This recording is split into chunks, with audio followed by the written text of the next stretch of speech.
authors, hey. Hey guys, it's Michaela back here with another video, and today I am finally in my element. One of my favorite things to do is hate things, which says a lot about me as a person. So it is high time that I partake in the Nope book tag. I am stealing this idea from Reading Rosie, who is an absolutely fantastic small booktuber that I just can't highly recommend enough. I've been like binging her stuff lately. She's really great, really smart, super funny.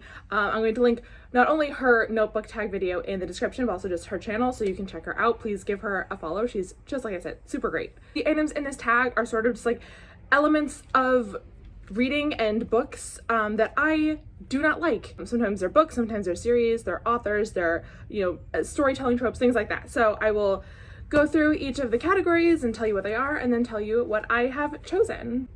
I'm so excited to hate things. So the first item in the Nope book tag is a Nope ending, which is a book ending that made you go nope, either in denial, rage, or simply because the ending was crappy. I actually have two answers for this, but they are by the same author, so I'm going to give it to myself. If you watched my Percy Jackson read with me, which I understand if you didn't because it was an hour long and like truly what was I thinking, but if you watched me read the Percy Jackson books for the first time, you will know that I was and still am a huge fan of the Overlander series, or the Underland Chronicles by Suzanne Collins. It's a series that I read a lot in sort of like late elementary, early middle school. I think those books were just truly fantastic. And I am also a really huge fan of the Hunger Games trilogy, which I actually just reread for the first time since high school at the end of last year. So these are like fresh in my mind. Both of these series, the Underland Chronicles and the Hunger Games trilogy, were written by Suzanne Collins. And these are truly wonderful books. A fantastic world building, fantastic character work, lots of great social commentary. Both of them have truly shitty endings, and I don't understand it. So I'm not gonna really spoil the Gregor series that much. I know people haven't read those books as much as they've read the Hunger Games, so I'm not really gonna spoil it, but I'm just gonna say I wasn't happy with the ending. I thought it was a very unsatisfactory ending and kind of it didn't fit with the rest of the series. I don't remember a lot of the details of the series. Like I said, I last read those books probably in like the 6th grade, and so I don't remember a lot of the details, but I do remember what the ending was, and I do remember how much I didn't like it because it felt like a very, very big letdown after the rest of that fantastic series.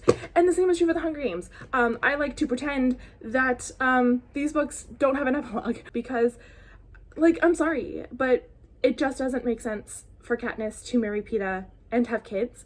I think that is very out of character for her. I think after essentially being a mother to Prim and her own mother, after their father's death, and then sort of becoming the mother of a revolution that she didn't ask to be, I think it would make more sense for her to choose to reject that role of motherhood and to sort of like live life on her own. Her marrying Peeta is like whatever. I have less opinions about that, but like I don't know, it just like I didn't like it. It didn't make sense. Motherhood doesn't make sense for her. It doesn't seem in character. It was never something that I can remember her expressing a desire for or even a vague interest in. So I didn't care for that. I didn't like that. I don't want this to discourage you from reading the Hunger Games trilogy if you haven't, or from reading the Gregor Chronicles if you haven't read those. Both of these series are truly fantastic, and they're even better if you just pretend that they have an entirely different ending, which is what I've been doing for years. Next up, we have a Nope protagonist, a main character you dislike and drives you crazy. This one was kind of easy for me. The book I'm going to be referencing is The Field Guide to the North American Teenager by Ben Philippe, which I've talked about on this channel before. This is an arc that I got at YALLFest last year. The book is pretty mediocre, but the thing that really makes it suck is the protagonist. So sort of long story short, the protagonist's name is Norris. He and his mom moved from Canada to Texas when he's in high school. And his like coping mechanism, what is happening right now? Oh my God, am I losing my voice on camera? Okay, well, we're gonna power through that. Moves to Texas while he's in high school, and his coping mechanism is to create this field guide to the North American teenager, which is basically him writing really snarky things in a notebook about sort of the types of teenagers he meets in high school, and it's all like very unimaginative and uncreative, just like the jock and the cheerleader and the nerd. Like put the least amount of thought into it as possible, and that's what you have. He's just incredibly rude and incredibly judgmental, and like I get it. Okay, I moved from New York to Florida when I was 9 years old, so like I get how much that sucks moving from the north to the south. I get it. I get being bitter. I get being petty, but he just like doesn't bother to grow. He gets called out for his shitty behavior and he's just like, oh, you're right, I guess it is shitty, and like doesn't change. Like he's just like really uninteresting and he thinks he's edgy and cool and he is not. He's a total dick, and I don't really remember there being marked improvement by the end. So I can't recommend this book and I can't recommend this protagonist. Next up we have Nope series, a series that turned out to be one huge pile of nope after you've invested all of that time and energy on it, or a series you gave up on because it wasn't worth it anymore. I don't think this is a surprise to anybody. I'm picking Divergent by Veronica Roth. I know I read Divergent. I may have read Insurgent, which I think is the second one. I know for a fact I never read Allegiant, which I believe is the last one. I remember when those books came out, they were so obviously a Hunger Games ripoff, and they were so obviously not good. Like, listen, it was the late 2000s to early 2010s. You know, the concept of a dystopian trilogy was all the rage, right? Like, that's all YA was dystopian trilogies. And I get Veronica Roth was trying to get that coin, and she got that coin. But yeah, I mean, they just weren't good. The ideas were bad. It was not well written. I may have only read the first one now that I'm really thinking about it, because I don't think I can kind of tell you stuff that happened in the first one, but I can't tell you anything about the second one. So I think I might not have read it. But I remember reading it and like, or I could just like, I could read the next book, or I could just read Hunger Games again because it's better and it has something it's trying to say, whereas the Divergent series had something it was pretending it was trying to say, but it wasn't actually trying to say anything. She was trying to get that coin, and like, you know, I respect the hustle, but it wasn't working. Next up, no popular pairing, a ship you don't support. This is hard. I mean, there's like lots of things I don't support. I'm not huge in shipping books. Actually, I tend to only ship when it comes to like TV shows. I can't think of any like book ships where I'm like hardcore on board for this, you know what I mean? But because I'm feeling saucy and controversial, I'm going to say that I actually don't ship Ron and Hermione from Harry Potter. I never really shipped them. Like, it was very obvious even when I was a child that like these two are going to get together. Like, I'm not saying that J.K. Rowling like did a poor job setting up their eventual romance, because she didn't. I think it was very clear, probably from book 2 to 3, like what was going on. But Hermione's too good for him. Like, he's an idiot. He's like low-key pretty racist. Like, I get that he goes through some like character shit in the 7th book and like, fine, whatever. But yeah, I just don't ship it. It's not that I like actively don't ship it. Like, if I were a person who had only watched the Harry Potter movies, the fact that Harry and Hermione don't get together would make absolutely no fucking sense to me, because not only did Emma Watson and Daniel Radcliffe have such like electric chemistry on screen together, but like Ginny was basically a non-factor, and like Ron like super sucked in the movies. I felt like from the beginning the movies did much more to help Hermione's character than it ever did to help Ron's. Like, Ron was always a supporting best friend, and Hermione was like absolutely her own person in the movies, in a way that she also was in the books, but like Ron was much better developed in the books than he was in the movies. So if I were watching the movies, I'm like, Harry Potter is obviously the main character, but like Hermione is clearly number 2 and Ron is like, I guess, number 3. So as a person who like does enjoy the movies, I ship movie Harry and movie Hermione very hard. But just talking books, I don't really ship Hermione with anybody because she's too good for everybody. So there's that. No plot twist. A plot twist you didn't see coming or didn't like. I'm just going to say like everything that happened in Gone Girl. There are a couple of like big twists and a couple of smaller twists in Gone Girl. This was a book that was hindered by its own absolutely insufferable characters. I get that we're not supposed, what are the characters' names? Nick and Amy. I get that we're not supposed to really like or root for either Nick or Amy, but that is a fundamental problem, because for me, if I don't like or root for your character, I'm going to absolutely not give a shit what happens to them. So crazy things were happening and like big things were being revealed, and I'm just like, I don't care, because anything could happen to these people and it wouldn't make me care, because I just don't like them. I just don't like them. So none of the plot twists worked for me because there was no emotional investment from me. I'm like, I don't care that the bitch is still alive. I don't care that she's trapping him. I don't care that he was having an affair. Oh, like, I don't care. I don't care, because I don't like either of them. I don't care what happens to them. I don't care what happens to their marriage. I don't care if either of them get arrested. I don't care. I don't care. I don't care. So the plot twist just didn't work. So Gone Girl. Next up, nope protagonist action/decision. A character decision that made you shake your head nope. I'm going to pick on one book in particular, but this is something that I have read. I guess it's kind of like a trope, but I've read it in a couple of other books, and I didn't like it on all of them. But the book I'm going to be talking about is What I Like About You by Marissa Cantor. And this is one of those books where it's girl is shy in real life, but girl has, you know, strong online presence. And then real life and internet life combine, oh no. Like, it's one of those books, right? You know exactly what you're getting into. Which, by the way, makes it sound like I hated this book. I didn't. I think I gave it 4 stars. The decision that the girl inevitably makes is at one point early on in the book, she has the chance to make a decision. Am I going to tell the truth to this person in my real life about my internet life, or am I going to lie? And she always chooses lie, and it never fucking works. It's the internet. No one fucking cares. No one cares what you do on the internet. I have said this before on the channel, as long as you are not a Nazi, or if you're a millionaire, maybe people are gonna care. But if you're just like a person who was like moderately successful on the internet, no one gives a shit. Just tell the truth. Just tell the truth. All the terrible things that follow are entirely your fault, and I don't feel sorry for you. It's always a terrible decision. It was a terrible decision in this book, and it's a terrible decision in every other book. Just stop. Just stop. Stop writing this book, and just everyone move on. We all have internet lives. Everyone move on. Next up, a nope genre, a genre you will never read. So I originally actually had one written down, and I think I'm going to change it. I originally had down romance with nothing else, and that is true. I like romantic plot lines when they're not like the A plot. I like it sort of when they're like the B plot and something else is going on. I just kind of can't really sit down and read 2 people falling in love. I'm like, I don't really care what you're doing. But I like it if there's like, it's in the context of something else or through the lens of something else, something bigger than these 2 people. Or if like the romance is one relationship that's being looked at, but there's also like friendships and family relationships and work relationships. You know, like if it's a relationship book, but the romance isn't the only focus, I can't handle like just a romance. I'm like, I don't care enough.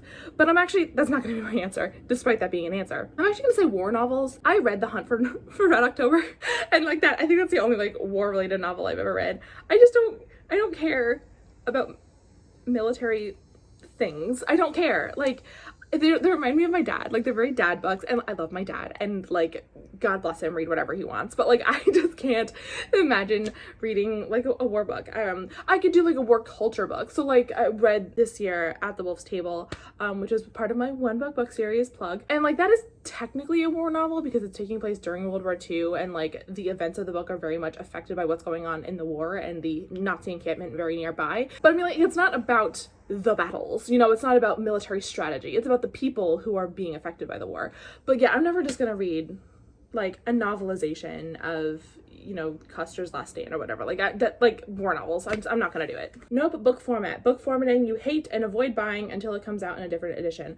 I can't think of anything I would avoid buying. I mean, I tend to prefer paperback just because they're cheaper and I think easier to hold, but like, it's not like I'm going to avoid a hardcover if it's something that I really want. However, definitely my least favorite book formatting is anything with deckled edges. Like, listen, I'm always here for the aesthetic. I love the way they look, but books are for reading. And if I can't turn the page, I can't read the book, which makes the book useless, right? Like, there's a reason I don't buy books in German. Not because there's anything wrong with German books, but because I personally can't read them. So therefore, the book means nothing to me, right? And so I don't buy books with deckled edges because I can't turn the page, which means I can't read them, which means it's worth nothing to me. Stop with the deckled edges. I know this is a historical novel and you're trying to look like a diary or whatever the fuck. Stop it. You can't turn the page. It's a goddamn nightmare. And oh my God, it's even worse if it also has like the super thin like Bible pages. Deckled edges plus super thin pages like should be illegal. Like, that, I don't understand why that's allowed. Stop it. Nope trope, a trope that makes you go nope. Love triangles. I can't think in my entire reading memory of a love triangle that like actually worked. Like, obviously, like Twilight has an extremely fun love triangle and like it became this phenomenon, you know, Team Jacob or Team Edward, and like that's whatever. Like, Twilight is a shitty series, so like has a shitty love triangle, but it's super fun, so the love triangle is super fun. But, like, I can't think of a single time where like I was like actually like on the edge of my seat. The way love triangles always work for me is that like there's 2 choices for the protagonist. I always like one over the other, and then inevitably the protagonist chooses the other one. So I'm like, why was I here for? Like, why do I care? They just don't work, so stop it. Nope recommendation, a book recommendation that is constantly hyped and pushed at you that you simply refuse to read. I mean, again, this isn't I refuse to read. I don't know there's really much of anything I refuse to read. I just haven't had the opportunity to read this book, and I'm not seeking it out. Like, I don't plan to, but if like the book falls in my lap, like, of course I'll fucking read it. It's To All the Boys I Loved Before by Jenny Han. Like, yeah, I haven't read it. I haven't watched the movie. I don't particularly care to. I'm not interested. But if you were to give me the book, I would read it. You know, I'm not avoiding it out of some kind of moral stance. Like I said, I don't really go out of my way to read romances, especially when like romance is like the focus. But if it's presented to me, I will read it. I'm not going to buy it for myself. I will probably not check it out from a library, but if y'all want to send me one, I'll fucking read it. I don't care. Nope, cliche / pet peeve. A cliche or writing pet peeve that always makes you roll your eyes. Authors, hey, if you want to write a conversation with 3 or more people, you have to explicitly attribute your dialogue. Okay, when there's 2 people in a scene, you can do the back and forth where it's just dialogue, because, you know, you can kind of keep track of, like, you know, every other piece of dialogue is a new person, right? Like, fine.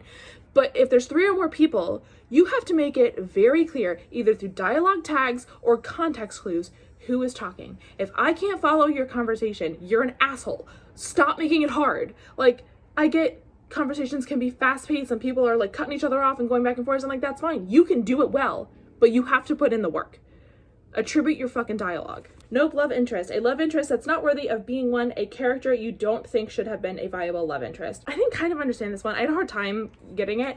I guess ultimately I'm gonna pick Kelton from Dry by Neil and Jared Schusterman. This is a book that I super really enjoyed and highly recommend, but I could not stand the character of Kelton, and it was very obvious from the beginning that like romantical things were going to be happening between Kelton and Alyssa, who are like probably like I would say the 2 main characters, and I just didn't like that. Kelton like low-key stalked her for a while before the events of this book, and I just don't like Kelton. I don't trust him.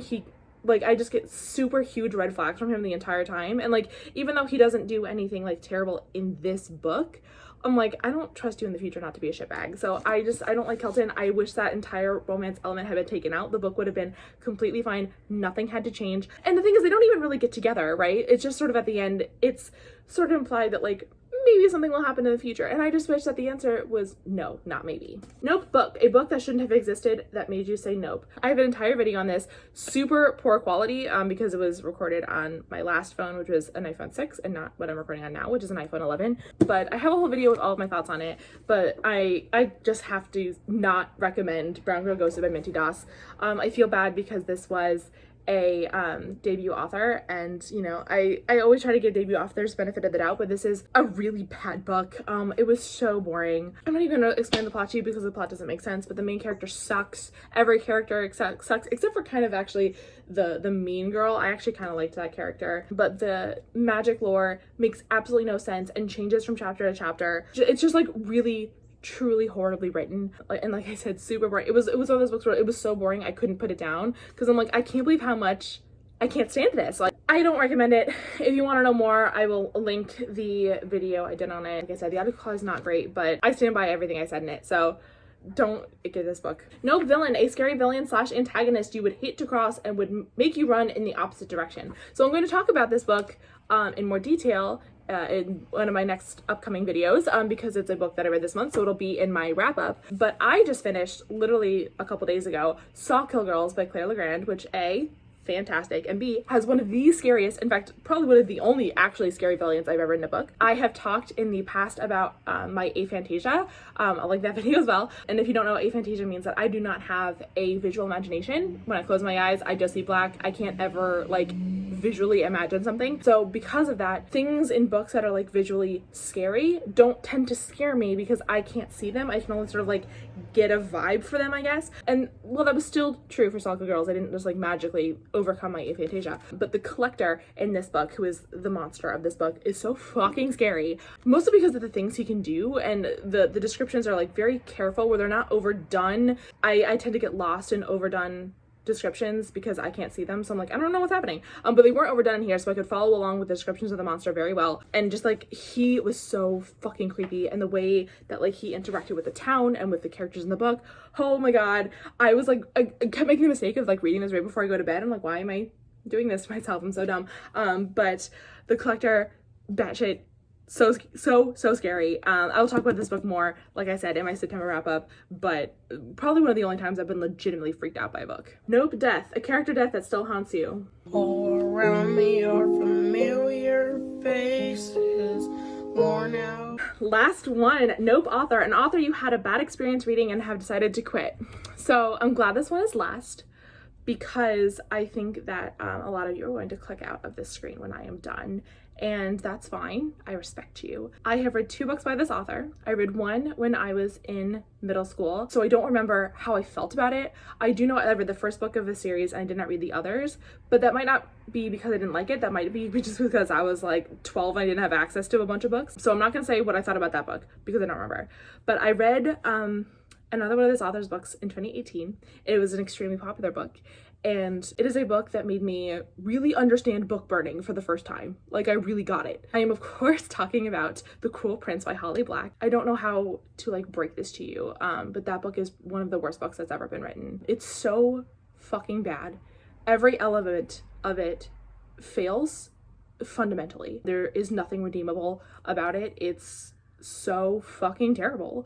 The characters are awful. The writing is bad. The dialogue is atrocious. The pacing is god awful. The entire concept of the romance of this insufferable main character falling in love with her abuser, I'm just like, truly, what the fuck is happening? I remember reading this book and texting my friend who lent it to me and like screaming at her and being, how dare you do this to me? I've never hated a book more. I truly don't think I've ever hated a book more than I hated The Cruel Prince by Holly Black, and I will never read a Holly Black book again. You know, like I said that like if you gave me a copy of To All the Boys I Loved Before, I would read it. Like, I'm not going to go out of my way to find it, but if the opportunity presented itself, sure, I'll read it. You could not pay me to read the next book in the Cruel Prince series. Absolutely not. The trees deserved better.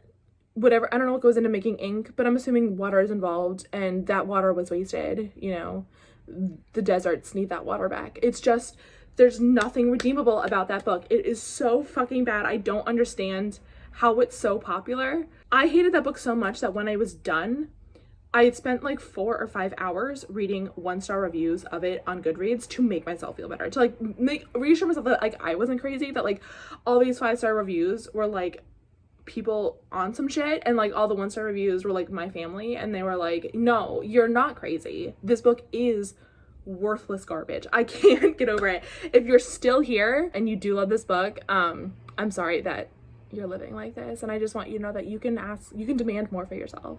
There's more out there, and you don't have to settle for this. So now that I've alienated my entire audience, that is the no book tag. Thank you so much, Reading Rosie, for doing this so that I can do this. I am not tagging anyone in particular. I'm going to tag you if you are a booktuber and you have not done the no book tag and you've been looking for an excuse. Here is your excuse. Please do it. And if you are someone who has been thinking about doing a booktube video or like starting a booktube channel, take this as your invitation. Like, let this be the thing. You're like, you don't want to do the booktube newbie tag? Fuck the booktube newbie tag. Do the note tag. It is so much more fun to bitch about things than it is to be friendly. Okay. Let me know in the comments below what you have to think about all of the things I hate. Feel free to try and defend Cruel Prince to me. Just know that it's not gonna work. That book is atrocious. Okay, that is all I have for you guys today. Thank you so much for watching, and I will see you guys in the next one. Okay, bye!